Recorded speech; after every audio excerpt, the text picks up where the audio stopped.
Mesdames et messieurs, bonjour. Merci de nous rejoindre, bien sûr, sur la plateforme Canal 24 Télévision, la télévision de l'innovation. Bien sûr, vous êtes sur la page, bien sûr, des experts de l'info.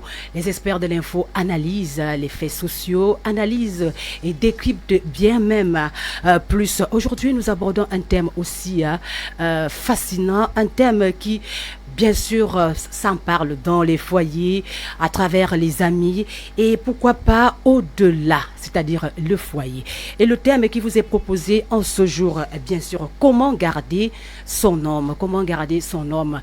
Nous allons passer 26 minutes pour décrypter et voir comment répondre, bien sûr, à cette préoccupation. Je ne suis pas seule, je suis bien sûr accompagnée de Bertrand Tchenkam, journaliste.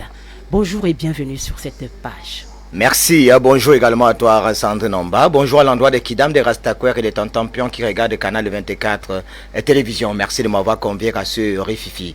J'espère que via ce pupitre, des communs des mortels seront édifiés sur des questions relatives au mot et au courant d'idées qui gangrènent notre cité, peut-être les tares et les avatars qui gangrènent les couples. Il urge que des mesures curatives soient prises.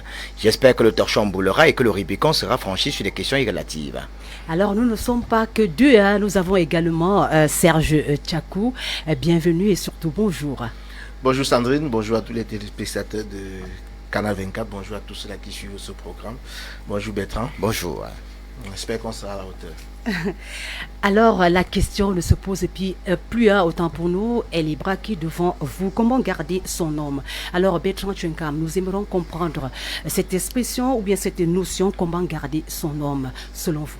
Alors, une très bonne question. Vous savez, nous sommes dans un environnement meurtri où les valeurs morales sont bafouées, les illégalités sont devenues des normes et les comportements à la fois immoraux et amoraux. Et dans ce monde de peine, de guerre et de guerre, force est de constater avec amertume et désolation que les femmes brillent par leur incapacité à garder leur mari au foyer. Une situation macabre, fracassante, unique et cynique qui accable les femmes. Il urge que des mesures soient prises. Alors, quelles sont donc les blessures béantes, infectées et infestées par les femmes et qui n'augurent pas les lendemains meilleurs? En d'autres termes, qu'est-ce que les femmes devraient faire au quotidien pour que leur couple soit bien? Alors déjà, les femmes ne sont pas soumises. Une femme qui n'est pas soumise, son mariage sera en lambeaux. La femme doit savoir une chose, quand elle tousse, ton mari tousse, tu dois t'enrhumer. Ton mari, c'est le Dieu de la famille. C'est lui le leader. C'est lui qui est ad vitam aeternam. Et tous, tu t'enrhumes. C'est pas une question de dictature. Dieu l'a voulu ainsi. On ne discute pas avec son partenaire. Et même lorsqu'il te donne l'occasion de discuter avec lui, c'est lui qui conclut la discussion. Parce qu'en démocratie, ton mari peut te permettre de discuter avec lui, mais ça ne voudrait pas dire qu'il est obligé de prendre tes idées. Vous discutez, mais c'est lui qui conclut. Il faudrait que les femmes évitent de faire le bras de fer avec leur mari. Parce que faire le bras de fer avec son mari, on va se retrouver avec des phénomènes macabres, des féminicides, on va se retrouver dans des histoires à la con.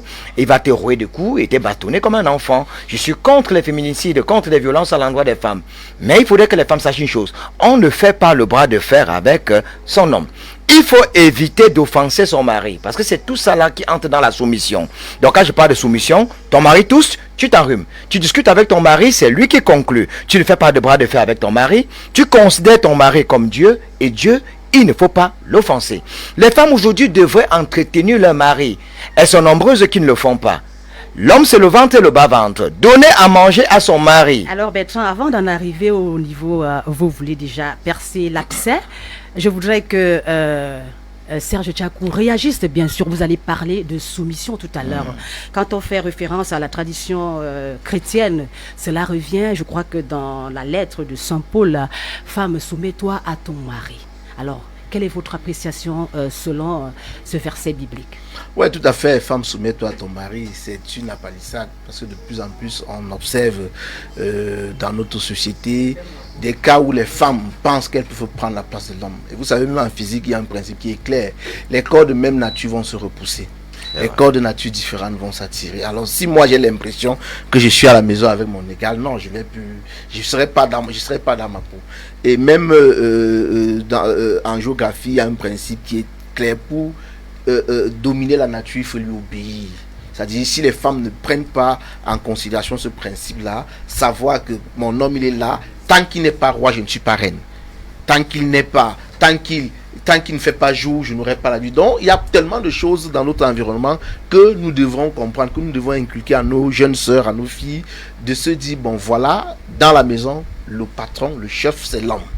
Une fois que vous avez consacré votre partenaire, une fois que vous l'avez fait chef, une fois que vous l'avez fait patron, non, le reste va de soi. Souvenez-vous, lorsque Dieu créa le ciel et la terre, selon la Bible, ça dit, la femme s'était apportée, mais à lui tu as tout donné. Moi, qu'est-ce que j'aurais?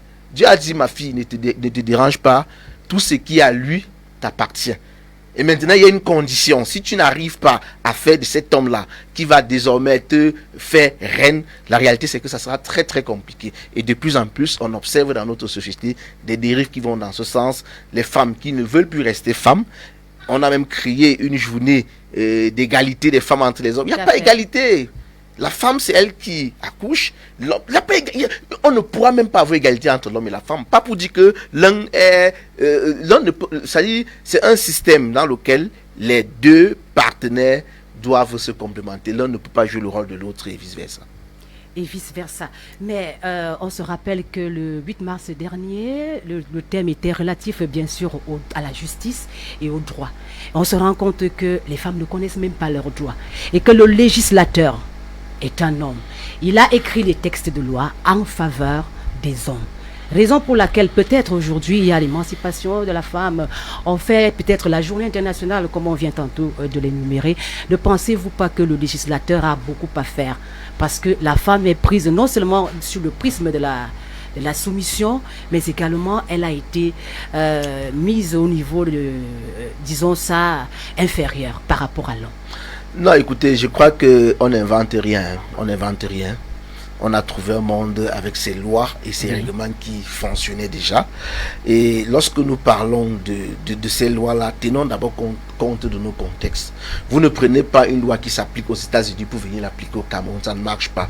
C'est pas le même paramètre, c'est pas le même environnement, c'est pas la même mentalité, c'est pas la même éducation. Vous ne prenez pas une loi qui s'applique au Moyen-Orient. Vous venez au Cameroun appliquer, ça ne fonctionne pas. Et même au Cameroun, dans des régions, ce qui est vrai à gauche n'est pas forcément vrai à droite. Donc, lorsque vous ne prenez pas l'être humain déjà dans son environnement, vous créez des situations qui vont amener des gens à poser des problèmes qui n'existent pas. D'après tout, c'est l'homme qui épouse la femme, c'est l'homme qui choisit quelle femme épouser. C'est-à-dire, il se lève un matin et dit, bon, toi, je décide de faire de toi ma reine. Quand tu arrives, la tâche que tu dois faire, c'est de l'accompagner. S'il n'arrive pas, tu n'arrives pas. Bertrand Tchenka l'a dit, si ton mari, tous vous êtes enrhumés, c'est clair que ça, je ne sais pas s'il y a une meilleure façon de bien expliquer ça.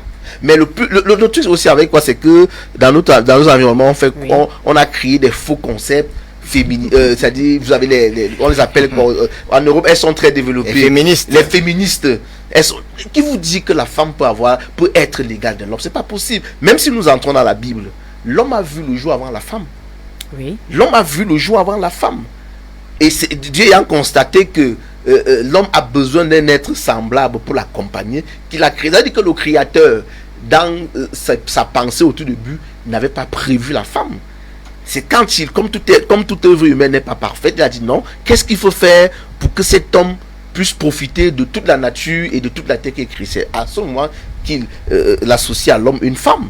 Et surtout, selon cette même Bible, c'est quand il dormait, on a prélevé sa côte. Comment une partie de vous peut entrer en rébellion avec vous?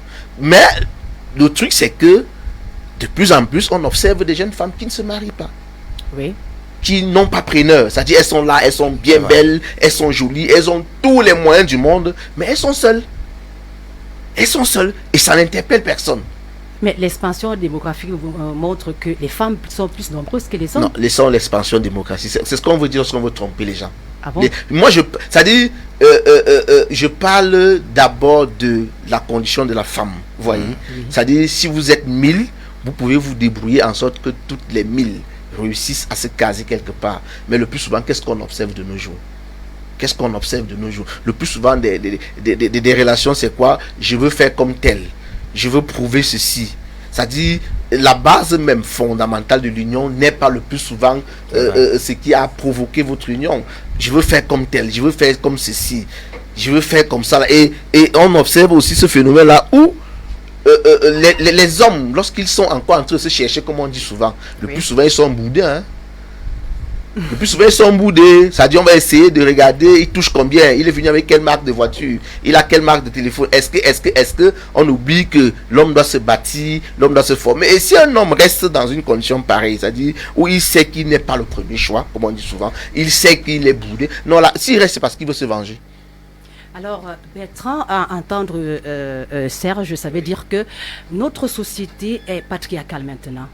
Et pourtant, au départ, c'est-à-dire à l'Afrique antique, c'était une société matriarcale. Oui. C'est pas ça qui fait en sorte que les femmes se révoltent, Non. les femmes parlent d'égalité entre genres. Non, Serge Chakou a raison. Il n'y aura jamais égalité entre hommes et femmes. Peut-être de la complémentarité. L'homme ne peut pas se passer de la femme ne peut pas se passer de l'homme. Chacun doit connaître sa place. L'homme a été créé avant la femme. Nous ne sommes pas dans une rivalité. Il l'a dit tout à l'heure. Et le thème que vous avez choisi, c'est comment garder son homme. Nous ressortons comme ça quelques astuces pour que les femmes comprennent. Un mariage marche, tout dépend de la femme. Tout dépend de la femme. Pour se marier, il faut conjuguer deux verbes. Le verbe être, le verbe avoir au présent de l'indicatif. Je suis, j'ai. Pas je serai, pas j'aurai, ou bien pas j'avais. Non. Tout doit être au présent de l'indicatif. Qu'est-ce qu'on demande à un homme? S'occuper de sa femme, lui donner à manger, l'entretenir. Bon, maintenant que l'homme s'est battu, il t'a offert un toit, il te donne à manger, il s'occupe de tes enfants. Il attend quoi de ton côté? L'homme a besoin que tu te préoccupes de lui. Il a mangé le riz. Est-ce que tu te soucies de lui? Est-ce que quand ton mari sort le matin, tu t'occupes de ses vêtements, tu te rassures? Parce que la nature aura du vide, hein? Moi, j'ai un collègue de service, par exemple, quand le travail finit à 15h, il préfère rentrer à 20h parce que le torchon brûle à la maison. C'est-à-dire, la maison est plus dure que le travail. Mais qu'est-ce qui peut expliquer le fait que la maison soit plus dangereuse que le lieu de service? Parce qu'il a une femme dangereuse qu'il a épousée, il va se retrouver avec l'AVC. Le Cameroun, actuellement, selon l'OMS, est le 5e pays où le taux de suicide est revu à la hausse. L'homme meurt pour la femme meurt pour de l'argent. C'est à cause de vous que les hommes meurent. Parce que vous ne prenez pas soin de vos maris. Allons sexuellement parlant. Quand on dit entretenir un homme, l'homme c'est le ventre et le bas-ventre. Oui. Est-ce que vous savez qu'il y a des couples mariés où la femme te conditionne même pour sexer avec elle? Il y a des gens qui sexent avec la femme une fois en 3 mois. Mais ton sexe lui appartient. Si tu ne satisfais pas ton mari sur le plan nutritif, sur le plan sexuel, qui va le faire? Forcément le deuxième bureau. Donc si ton mari te demande la position long courrier sur le cheval, c'est ton mari. Il n'ira pas prendre ça chez la copine du coin. Long courrier sur le cheval, tu lui donnes. Il demande de mettre la bouche sur le robinet. C'est ton devoir. Est-ce que tu peux chanter au micro? Il n'y a pas question que tu lui dises que j'ai trop fréquenté, vraiment. Si tu ne fais pas, quelqu'un d'autre va te ravir la vedette. Position du lapin orphelin. Tu dois le faire. Donc, quand ton mari est avec toi, même sexuellement, tu dois être soumis. Si tu lui appartiens, ce n'est pas une question de moralité. Il s'occupe de toi, tu t'occupes de lui. Maintenant, quels sont les noms que les femmes nous donnent? Il faut respecter son mari. Dans le mot respect de son mari, est-ce qu'il est normal que ta femme t'appelle Tchenkam en public? Pas du tout. Mais ayez un nom doux. Mon doudou, mon cri d'amour, qu'on sente qu'il y a. Mais il y a des femmes aujourd'hui frustrées. Tu arrives le matin, tu ouvres des Tchenkam, on te cherche. Mais ça montre qu'il y a frustration. Mais quand vous voyez un couple qui se porte bien, à 5 heures, quand la femme commence à balayer le soir, elle dit bonjour voisin. Vous voyez, ça sent le bonheur. Il y a des femmes frustrées à tout moment. Il y a un problème. Oui. Donc, il faut entretenir, il faut donner un nom. Un bon nom à son mari. Il ne faut pas reprocher ton mari en public. Oui. L'homme a son orgueil. Il n'est pas normal. C'est pas, on ne va pas dire que l'homme est un dictateur. Mais moi-même, je n'aimerais pas que ma femme me fasse des reproches en public. Que tu viennes devant ses amis. Là, tu commences à dire devant ses amis, oh, il faut lui dire, hein, on n'a pas mangé depuis avant-hier. Les amis n'en ont pas besoin. Oui. Un homme a commis un gaffe, tu lui en parles en aparté, ou tu prends peut-être vos parents de mariage, ou des personnes assez proches. Tu n'es pas obligé d'ouvrir, de l'exposer. D'exposer ton foyer. Oui. Une femme normale ne doit pas trop se plaindre. Quand tu es déjà avec ton mari, évite chaque temps de faire un bilan sur ce qui se passe à tes parents. Ton père et ta mère ont fait leur temps.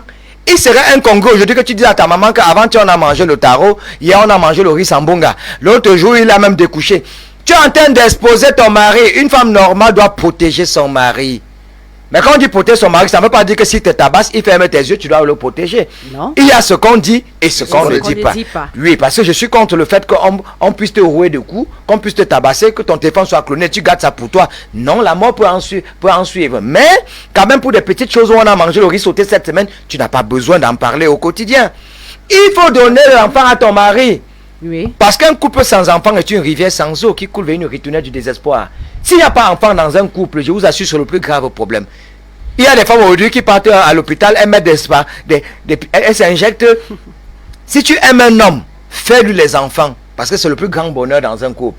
Si tu ne fais pas l'enfant à un homme, je vous assure, même si tu lui donnes tout le ciel et la terre, il ne sera jamais heureux. Bats-toi à lui faire les enfants. Évitez les histoires là, que j'ai mis je me suis fait injecter, j'ai mis les machins pour ne pas concevoir. Tu es venu dans le couple faire le planning familial. D'accord, je pense que Serge a des éléments de réponse en ce qui concerne les secrets que les femmes devraient bien sûr s'approprier pour garder leur homme. Oui, parlant des secrets, je crois que je vais un peu aborder dans le même sens, toujours sur l'aspect, c'est-à-dire l'aspect sexuel dans un couple. Oui. Difficilement, vous ne verrez pas un homme faire des comparaisons, dire non, telle est les performantes au leader. Mais les femmes, c'est leur dada. C'est-à-dire les femmes qui ont connu plusieurs partenaires seront toujours en train de faire des comparaisons. L'homme, lui, il est tranquille.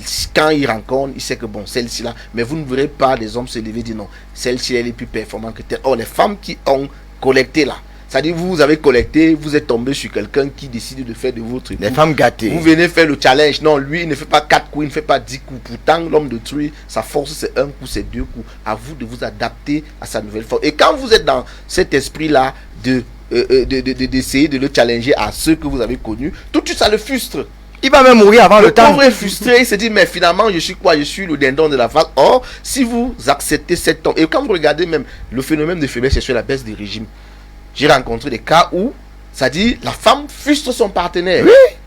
L'homme est frustré. C'est-à-dire, on lui apprend des choses, on lui fait faire des choses qu'il n'avait jamais imaginées. Par contre... Est-ce que tu es un vrai homme?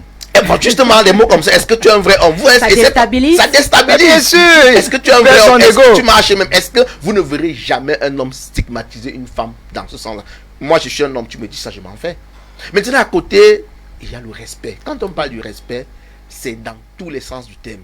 Tu dois être respecté. Le respect va d'abord venir de ta famille. C'est-à-dire, ta famille, c'est-à-dire la belle famille de l'homme doit être capable de respecter cet homme. Oui. Pas de comparaison. Vous allez voir le plus souvent, comme c'est le cas de nos jours, les femmes avant de rencontrer celui qui décide de faire d'elle une épouse. On a rencontré Yves, il était à tel endroit, on a rencontré tel. Il s'occupait de la maman. Comparaison. Lui, quand il venait, il faisait souvent ceci. Lui, il s'occupait de nous. Or, ton type là, pourtant, j'ai la ferme conviction que c'est toujours, et c'est toujours le cas, lorsque vous quittez de votre famille pour aller épouser un homme, vous fondez désormais votre nouvelle famille. Exactement. Vous fondez, c'est pas que vous c'est votre empire de la famille nucléaire dans laquelle vous sortez, mais vous vous dites non, s'il y a n'importe quoi à bâtir, ça sera désormais ici que je vais bâtir. Les comparaisons inutiles. Vous verrez même dans certaines familles, c'est-à-dire la femme, un ancien show, quand il y a un événement, on l'invite. C'est-à-dire, vous voyez, c'est-à-dire, il y a un événement, peut-être il y a une cérémonie dans la famille, oui. On invite un ancien show. C'est ça que nous mourons. Mais attendez, c'est un manque de respect qui ne dit pas son nom. C'est un manque de respect qui ne dit pas son nom. Parce qu'au moins, si cette personne te respectait, il devait t'épouser. Bien sûr. Il devait faire de toi une épouse. Mais vous allez voir quelqu'un qui décide de dire, bon voilà, je vais t'épouser malgré tout, je vais faire ci, je vais faire ci. Il arrive, il est encore dans un challenge qui ne dit pas son nom. Et le plus souvent, oui. Tenez-vous tranquille dans la tradition africaine, lorsque vous êtes une femme mariée normalement, et que vous trompez votre homme, c'est un peu comme lui donner du poison. Exactement. Progressivement, il s'éteint. Progressivement, sa spiritualité diminue. Progressivement, sa force diminue. Son énergie disparaît. Et quand ça arrive, si on vous dit, c'est la raison pour laquelle dans certaines sociétés, vous avez des rites de veuvage. Oui. À travers ces rites, on peut déterminer la cause du décès de l'homme. Et le plus souvent, c'est que la femme, elle ne sait pas des parties de son passé, où elle avait des pratiques un peu bizarres, où elle prenait les 8 coups. Et elle fuit même les rites de veuvage aujourd'hui. Oui, elle fuit les rites de veuvage. Parce qu'elle nous charme. On a l'autobassi en un point fini. Tout à fait. On meurt. Donc, garder son homme, ce n'est pas l'autobassi, ce n'est pas toutes ces potions-là. Tu n'as pas besoin de gris. Parce qu'en effet, ce sont des pratiques qui, à la longue, vont l'éloigner de vous. Et c'est Jetakou dit un truc important. Oui. Garder son homme, c'est garder la belle famille. Parce que tu n'es pas la femme de Bertrand, tu es la femme de toute une famille. Oui, oui. Et les normes traditionnelles voudront que si je passe des visites à trépas, que tu puisses choisir entre mon petit frère, mon grand frère, mon cousin, pour la continuité. Puisque bon, là, tu nous appartiens. Aussi, de la famille, hein, comme Serge l'a tantôt dit. Ça dépend des familles. Il faut que... Et des traditions non, aussi. il faut que les femmes sachent une chose. Oui. Quand tu viens dans une famille, ne viens pas juger les gens. Quand je me suis marié, j'ai dit à ma femme, nous sommes délinquants dans notre famille. Donc, tu as l'exclusivité. C'est une chance donc que je te parle de ça. Mes cousins, les enfants dehors, ça ne te regarde pas. Tu viens, parce que quand tu entres dans une famille, ne mets pas ta bouche dans ce qui ne te regarde pas. Aime mon cousin, même s'il est voyou, ça ne te regarde pas. Tu cuisines, tu pars. Même si mon cousin et moi, on a des cripocos, des rififiés entre nous, ça ne te regarde pas. Ah oui. Tu entretiens la belle famille, c'est ton rôle. Ne viens pas te mélanger dans les choses qui ne te regardent pas. Vous trouvez normal qu'une femme arrive dans une famille et déteste sa belle-mère? Non.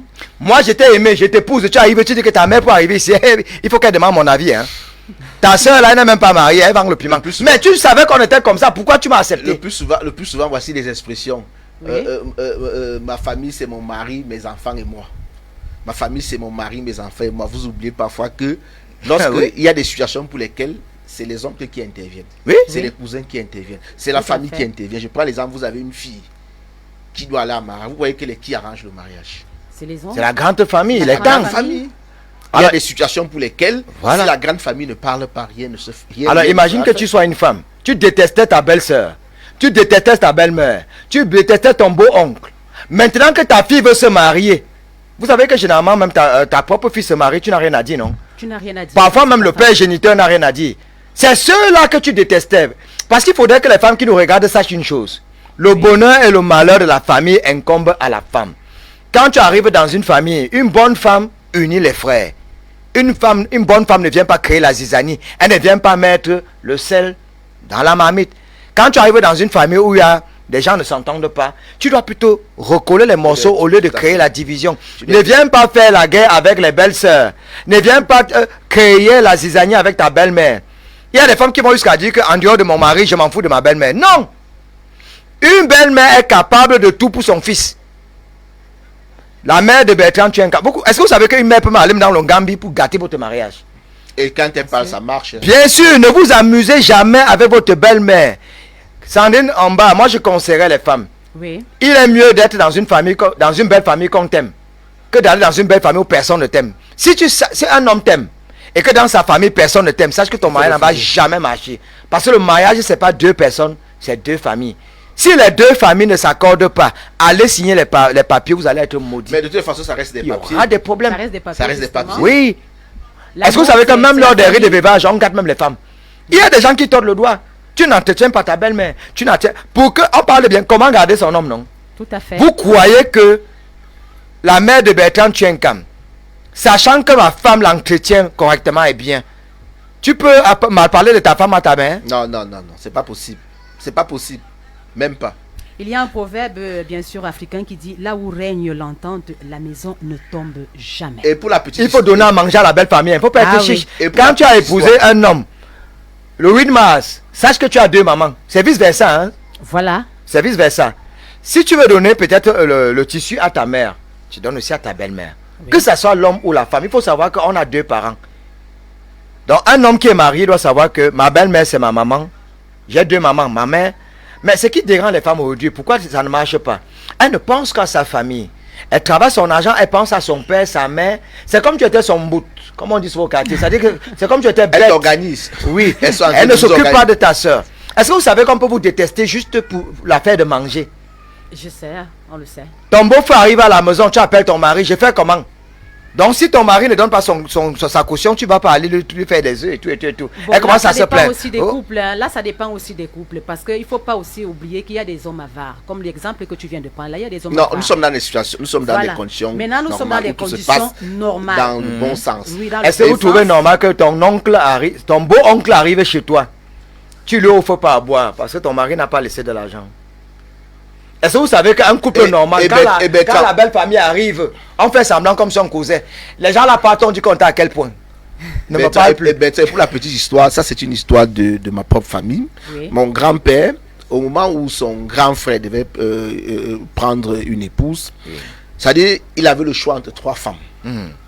Ils se sont il appelle son petit frère, dit bon, accompagne-moi un peu, on va un peu aller rendre visite à ces femmes. Oui. Ils arrivent chez la première, elle n'était pas là. Elle était absente. Ils arrivent chez la deuxième, on les a bien accueillis. Quand ils partaient, celle-là, elle a fait les arachides grillés là. Elle les a donnés, ça c'est pour la route. Ils arrivent chez la troisième. Elle était très occupée, elle était là, mais elle n'a pas eu le temps, de les recevoir. En chemin, pendant le retour, le grand fait dit à son petit, quelle t'a impressionné? Tu choisis quelle? Je suis en train de manger les arachides, tu me demandes de choisir encore. Comme pour dire quoi? Les arachides qu'on a banalisés ont permis en sorte qu'une femme trouve un homme. Et nous sommes allés chez la première, elle n'était pas là. Je ne la connais même pas. Nous sommes allés chez la deuxième, un peu le temps de nous recevoir parce qu'elle est très occupée. Nous sommes arrivés chez l'autre, elle nous a donné les arachides, nous a donné à boire, à bu. Ça veut dire que, étant chez toi, ta porte ne me serait pas fermée parce qu'à chaque fois que j'aurais besoin de venir chez toi, je vais venir sachant que je vais trouver quelqu'un qui va m'accueillir. Et en principe, c'est ça. Beaucoup de femmes oublient que lorsque vous allez dans une famille, c'est pour agrandir cette famille-là. C'est pour l'agrandir. Ce n'est pas pour aller créer des amis, faire de telle sorte que des frères qui, par le passé, avaient certaines situations, vous n'avez pas le droit de venir les empirer. Vous n'avez pas le droit de venir dire non, ton frère, il est ceci. Laisse-les entre eux, parce qu'ils ont leur truc entre eux qui fera de telle sorte qu'ils vont toujours se rencontrer. Ils vont toujours se rencontrer. Et vous n'êtes pas de cette famille. Vous n'êtes pas de cette famille. Parce que je pense, problème. Il y a des situations pour lesquelles, quand vous arrivez à certains événements, surtout quand c'est des garçons, on va dire non, c'est vous seuls qui passez. Même vos enfants, parfois. Même vos enfants, parfois, ne passent pas. Parce qu'ils n'ont pas le même ventre que vous. Bien sûr. On va dire non, même vos enfants, parfois, mettez-les de côté. On fait certains rituels traditionnels. Et on dit non, seuls les enfants du ventre vont passer. Exactement. Alors Bertrand, on tire déjà à la fin. Hein.